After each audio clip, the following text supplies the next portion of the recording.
The upset in Spokane is completely possible. I'll tell you why right here on Locked On Kansas State. You are Locked On Kansas State, your daily podcast on the Kansas State Wildcats, part of the Locked On Podcast Network, your team every day. Yes, welcome on into Locked On Kansas State, your daily Kansas State Wildcats podcast. I'm your host, Christian Rauh, and thank you so much for making Locked On Kansas State your first listen every single day. Welcome back to my everydayers. Happy Friday. We are going to dig in to a sort of a preview-like styled episode of the Sweet 16 matchup of the women's basketball team taking on the USC Trojans. Obviously, biggest news, biggest elephant in the room, they will be without Juju Watkins. The USC team will be. How can this team respond? And is there an upset brewing in Spokane, Washington this Saturday? We're going to dig into all of that, talk press conferences, more, and I'm going to tell you exactly what they need to do to win this game. But before we do so, this episode is brought to you by 5-Hour Energy. Head to 5hourenergy.com to find over 15 flavors to choose from. Need one now? We'll grab a 5-Hour Energy shot at your local grocery store or convenience store. So stock up today and stay energized. What an exciting time for Kansas State athletics. The Sweet 16, the first time for the women's team since 2002, and only the third time in program history. We get to enjoy a little bit of taste of history on Saturday as they take on the USC Trojans in Spokane, Washington. Really exciting time for sure. Now the game is going to be taking place. It's the second game of the two that are going to be in Spokane. UConn plays first, and that is the assumed winner.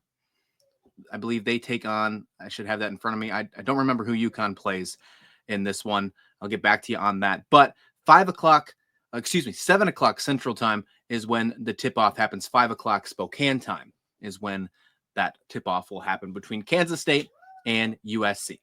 The biggest thing, of course, that a lot of people are talking about, national media attention for sure as well, is that the second leading scorer in the nation and arguably the top player in the country, Juju Watkins, will not be playing in this game for the USC Trojans. The 30-3 USC Trojans. She injured and tore her ACL in the last game in the round of 32 against Mississippi State, and she will be out for the rest of the year, and arguably she might be out for the entire next season as well. It's a huge hit for women's basketball.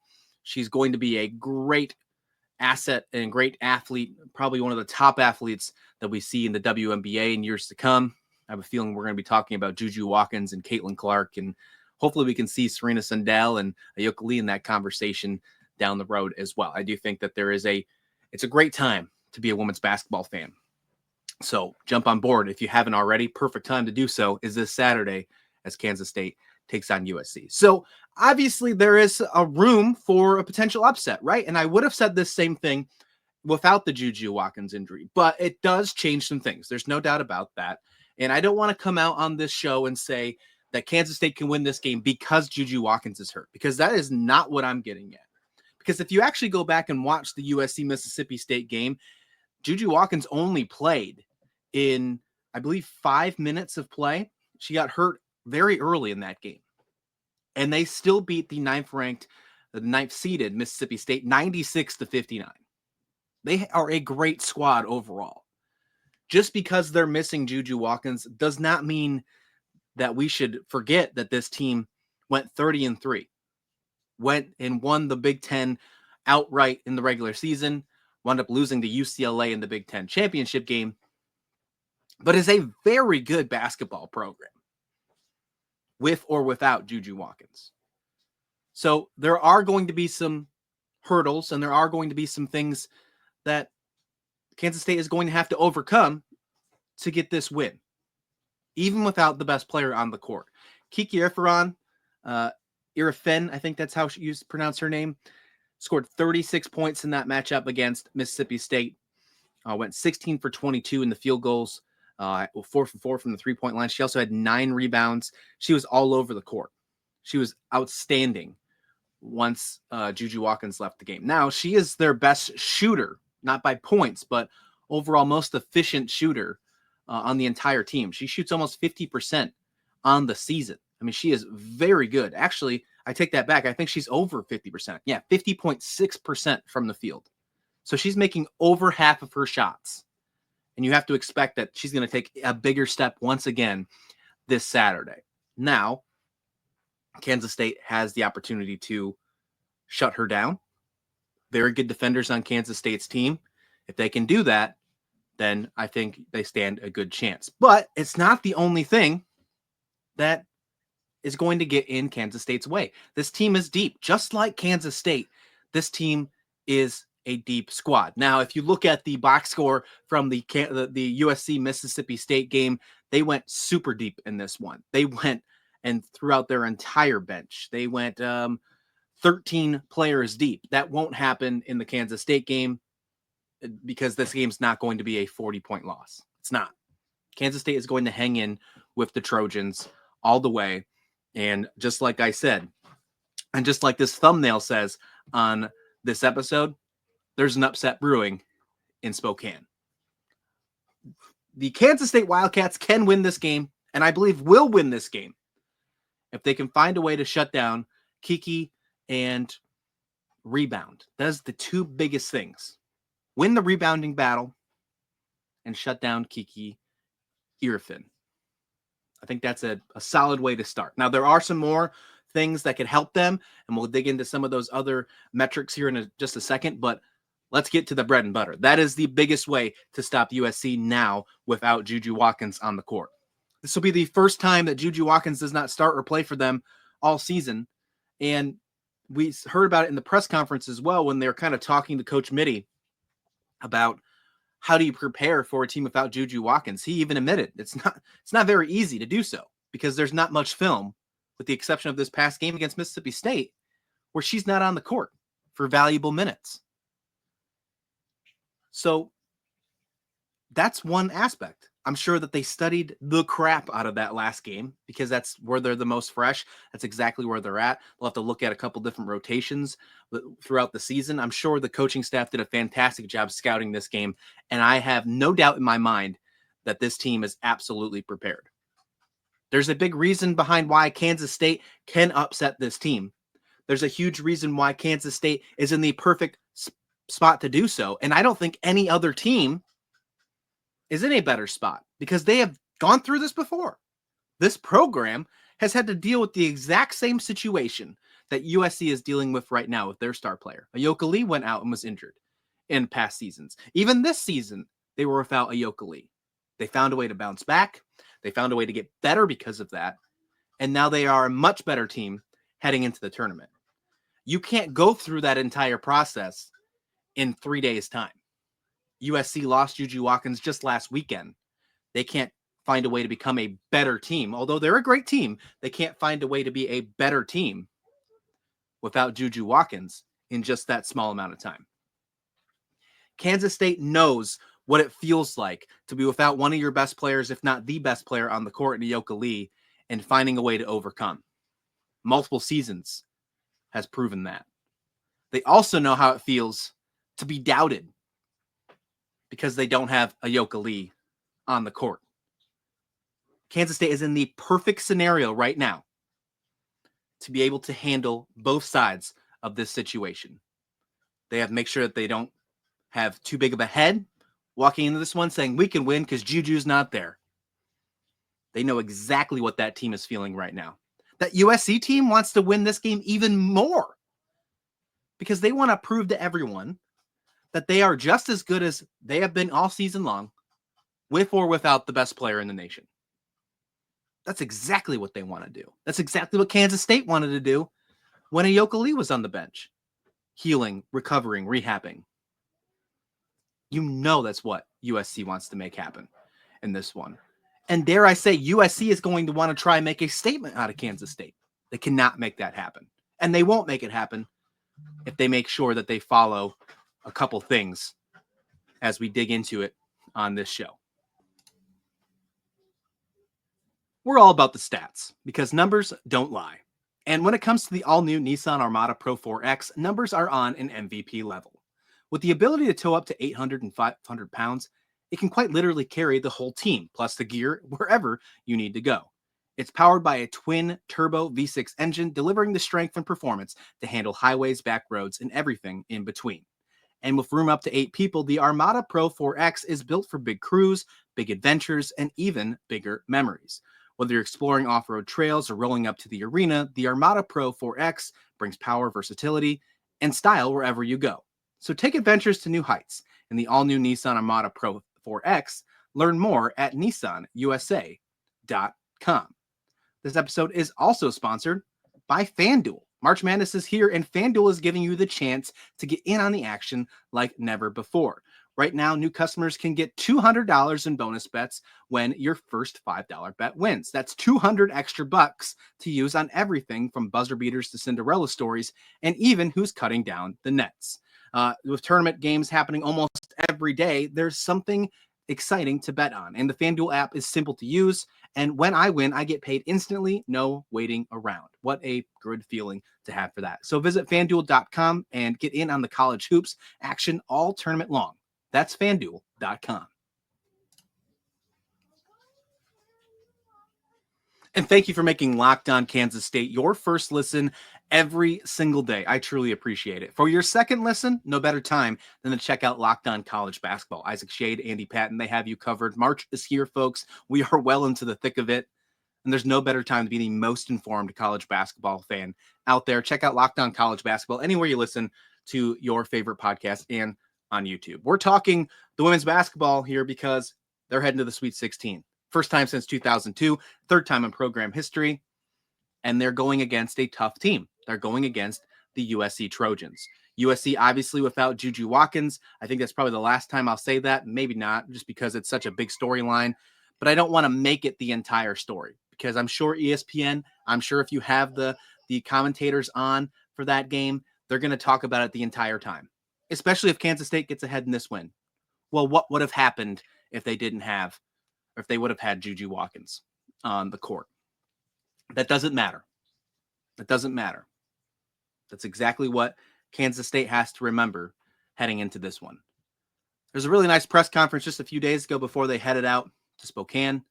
They had Temira, Poindexter, Ayoka Lee, Glenn, Sundell, all four of them, including Coach Mitty, answering questions. And one of the biggest thing that I took away after listening to that press conference was that they were focused and they were extremely confident heading into Spokane for Saturday before they got on that plane ride and headed over. They know the mission. Although we had this entire conversation about we got to just get Jeff Mitty's squad through the first weekend. He hasn't been able to do that. He hasn't been able to get to the Sweet 16. It doesn't mean the mission is over. It doesn't mean that this is where this team season ends. There is a lot more basketball to be played. A lot more. And dare I say, they could win 4 more games and get the first national championship in program history. I still believe that. I still believe that there is a prime opportunity for the way that this team played, for the grit they showed against Kentucky, to get them to overtime, to find a way to stop that final shot. And of course, you might get a little bit of luck on your side. Who says that national championships can't come with luck?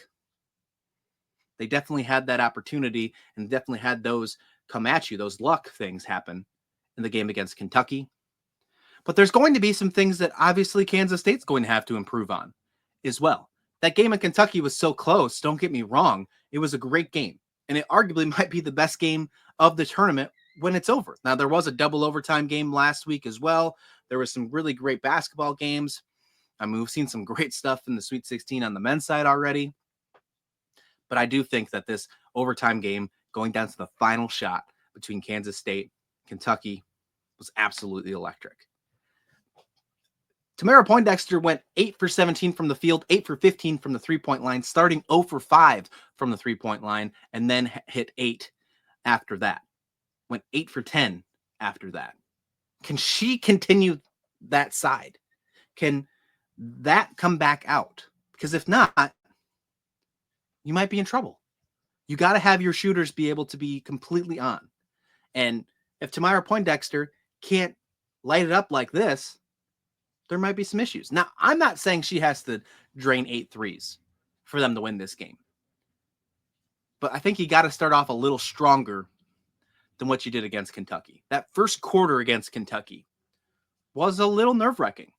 No, the whole game was nerve-wracking, but that first quarter was a little nerve-wracking. And actually, if you went back and listened to what they talked about it in the post-game conference, Coach Mitty actually said he thinks it was nerves of why that team was playing back and forth, why Kansas State wasn't giving it, whatever the case may be. It wasn't what you normally see from Serena Sundell, from the entire team. Sundell had to put that team on her back in that first quarter. Now, Ayoka Lee, she dealt with foul trouble early in this one. You know that's going to be something that USC focuses on. They realized how much of a crutch that puts this Kansas State team in. Now, it wasn't as bad as it could have been because Kennedy Taylor stepped up and was fantastic in her 17 minutes play against Kentucky. She went 11 points, 8 rebounds. She was only 2 for 4 from the field, but she did a fantastic job when she was on the court. If you could limit the fact that the only reason that Kennedy Taylor is on the court is because Ayoka Lee has to sit, and only bring Kennedy Taylor in because you want to give Ayoka Lee a rest, a strategic rest, not a rest because she's in foul trouble, that's huge. Because who's to say this game doesn't go to overtime as well? Kansas State's going to bring absolute grit, a word that we heard from some of the players in the press conference when they were describing their entire season this year. Running their own game and bringing true grit. They're going to do it in this game as well. I think Ayoka Lee has a huge game. I think she steps up even more.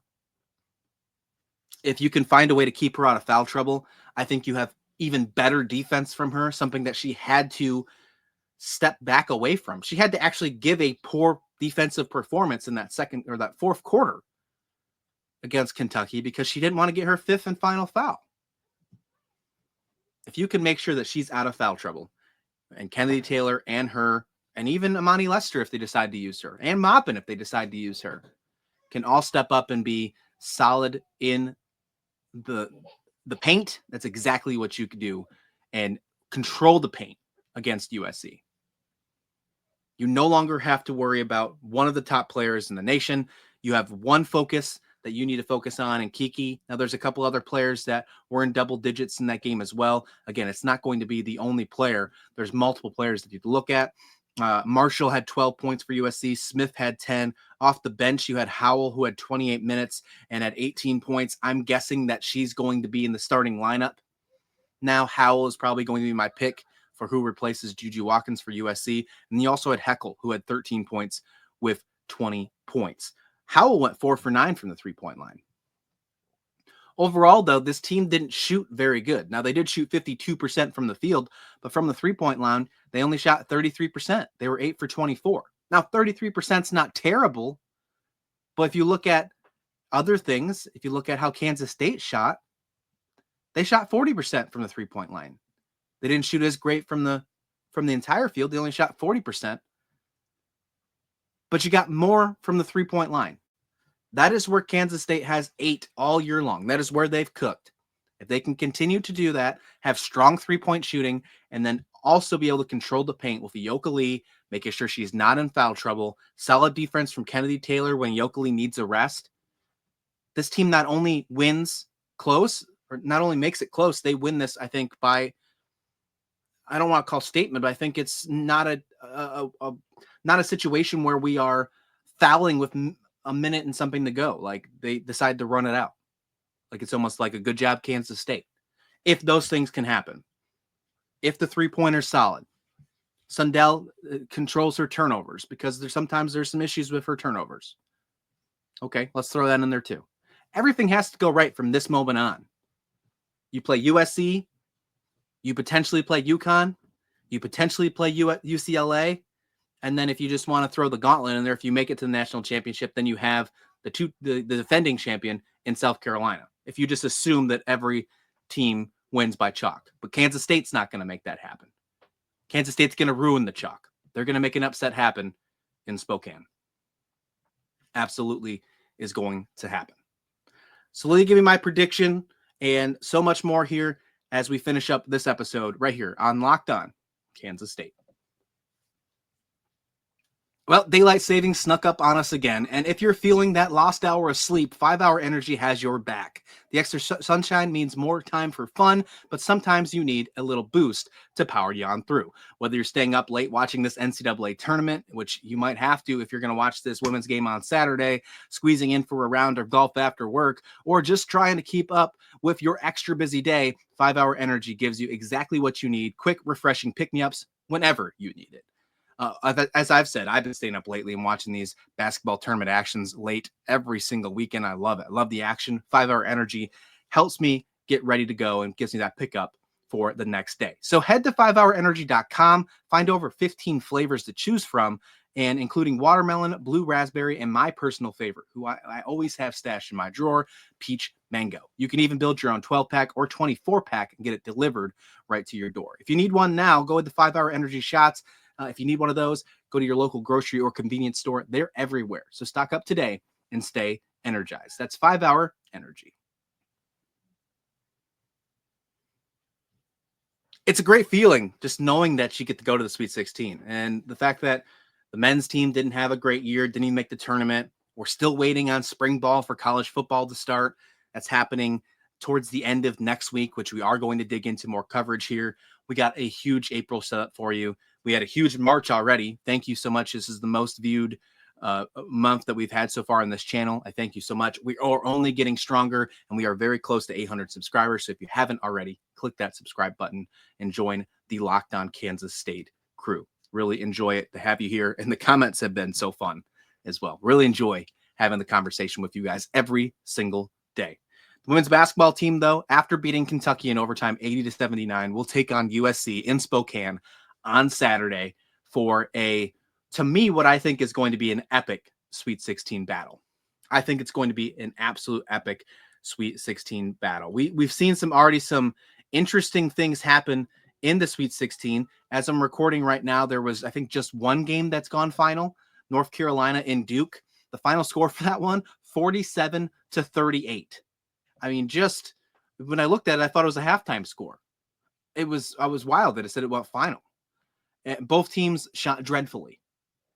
Now, this was in Birmingham, wasn't in Spokane. So if you were worried about the fact of it being on the Spokane court, maybe there's some issues with the shooting. Duke, a team that beat Kansas State earlier in the year, they're going to the Elite Eight, but they only shot 31% from the field and were 5 for 24 from the three-point line. It was just a terrible game for both teams. 38 points final for USC to end this one. They went 15 for 53 from the field. You also have Maryland and South Carolina taking on, as a recording right now, that one's actually still going on. And then later on tonight, you have LSU and NC State and Ole Miss and UCLA. So interesting matchups. Very interesting matchups in those ones. Tomorrow's matchups. Before we get to the Kansas State UCLA game, you have Oklahoma against UConn. And I mentioned that I would get back to you on that. I forgot it was Oklahoma. Excuse me. It was basically, it's all Chuck, right? Oklahoma against UConn. That'll be the 4:30 Central Time game. And it'll be the game that happens right before Kansas State and USC in Spokane. This is one of those ones where you assume that the game will start at 5. It's a 2.5 hour difference. So that probably will be the case.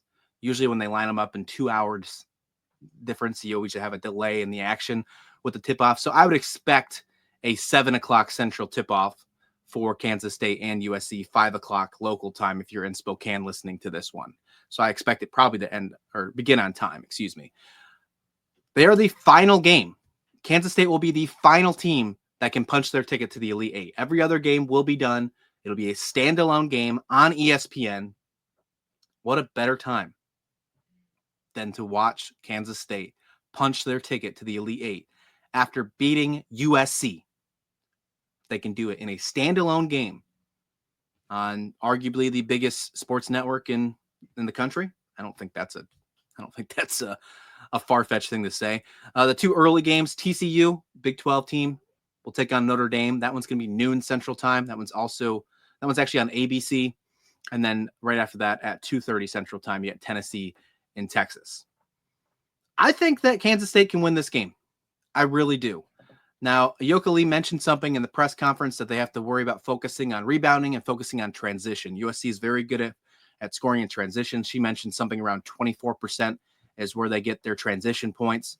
If you can slow that down, set up the defense, and be able to make them make not impressive shots, force them to make the shots you want to make or you want them to shoot, then I think you're in a good spot. I really do. I really like this. ESPN doesn't like Kansas State in this one. If you go to their website, according to ESPN analytics, 72.3% is in favor of USC to win this game. So it's definitely an underdog matchup. Only 27.7% believe that Kansas State will win this game according to their analytics. I don't know what's played in there, how that works.